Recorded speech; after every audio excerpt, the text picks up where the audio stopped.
ഇന്ന് നമുക്ക് ആദ്യം തന്നെ ചെയ്യാനുള്ളത് ഒരു ക്യൂട്ടായിട്ടുള്ള ഫസ്റ്റ് ബർത്ത്ഡേ കേക്കാണ്. റെഫറൻസ് കസ്റ്റമർ ഷെയർ ചെയ്തിട്ടുണ്ടായിരുന്നു. അപ്പോൾ അതേ മോഡലാണ് നമ്മൾ ചെയ്ത് കൊടുത്തിട്ടുള്ളത്. വൈറ്റ്, ബ്ലൂ, ക്രീം ഈ 3 ഷെയ്ഡാണ് ആ കേക്കിൽ വന്നിട്ടുണ്ടായിരുന്നത് കേട്ടോ. പിന്നെ അതിൻ്റെ കൂട്ടത്തിൽ പേസ്ട്രീസ് ഉണ്ടായിരുന്നു. അതും നമ്മൾ ആ ഒരു കേക്കിൻ്റെ ഷെയ്ഡിൽ തന്നെയാണ് കംപ്ലീറ്റ് ചെയ്തിട്ടുള്ളത്. സിമ്പിളായിട്ട് ഒരു ടെഡ്ഡി ബിയറിനെ വെച്ചിട്ടാണ് കേക്കിൻ്റെ ഫൈനൽ ലുക്ക് നമ്മൾ കംപ്ലീറ്റ് ചെയ്തിട്ടുള്ളത്. രണ്ടാമത് നമ്മൾ ചെയ്യുന്നത് ഒരു ജുവാൻസ് റെയിൻബോ കേക്കാണ്. പിന്നെ നമുക്ക് 2 നോർമൽ കേക്കുകൾ കൂടെ കംപ്ലീറ്റ് ചെയ്യാനുണ്ടായിരുന്നു കേട്ടോ. ഇതിൽ പ്രത്യേകിച്ച് കസ്റ്റമൈസേഷൻസ് ഒന്നും ഉണ്ടായിരുന്നില്ല. സിമ്പിളായിട്ടുള്ള 2 ഡിസൈൻസ് കൊടുത്തിട്ട് നമ്മൾ ആ 2 കേക്കുകളും കൂടെ ഒന്ന് ഫിനിഷ് ചെയ്ത് വെക്കുന്നുണ്ട്. അങ്ങനെ നമ്മളിപ്പോൾ കംപ്ലീറ്റ് ചെയ്ത എല്ലാ കേക്കുകളും ഒന്ന് ഫ്രിഡ്ജിലേക്ക് അറേഞ്ച് ചെയ്യുന്നുണ്ട്. ഇതിന് ശേഷം നമുക്കൊരു വേഫർ ഷീറ്റ്സ് ഒക്കെ വെച്ചിട്ടുള്ള കേക്ക് ഉണ്ട് കേട്ടോ. അത് കുറച്ചധികം ടൈം എടുക്കുന്നതാണ്. ഇതാണ് റെഫറൻസ്.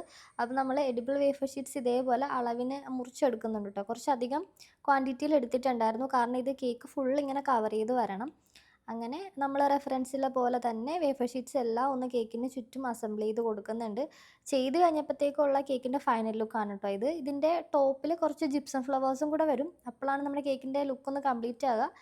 അപ്പോൾ ദേ നമ്മുടെ വേഫർ ഷീറ്റ്സ് വെച്ചിട്ടുള്ള കേക്കിൻ്റെ ഫൈനൽ ലുക്ക് കൂടെ കംപ്ലീറ്റ് ആയിട്ടുണ്ട്. അപ്പോൾ ഇത്രയായിരുന്നു നമുക്ക് ഇന്ന് കംപ്ലീറ്റ് ചെയ്യാനുള്ള കേക്കുകളെല്ലാം. അപ്പോൾ ഇതിൽ നിങ്ങൾക്ക് ഏറ്റവും കൂടുതൽ ഇഷ്ടപ്പെട്ട കേക്ക് ഏതാണെന്നുള്ളത് കമൻറ്റ് ചെയ്യാൻ മറക്കണ്ട. കംപ്ലീറ്റ് ആയ എല്ലാ കേക്കുകളും ഇതേപോലെ സേഫ് ആയിട്ടൊന്ന് പാക്ക് ചെയ്യുന്നുണ്ട്. ഇനി ഇതെല്ലാം ഡെലിവറിക്ക് ഒന്ന് അറേഞ്ച് ചെയ്യണം. അപ്പോൾ അത്രയേ ഉള്ളൂ ഇന്നത്തെ വർക്ക്.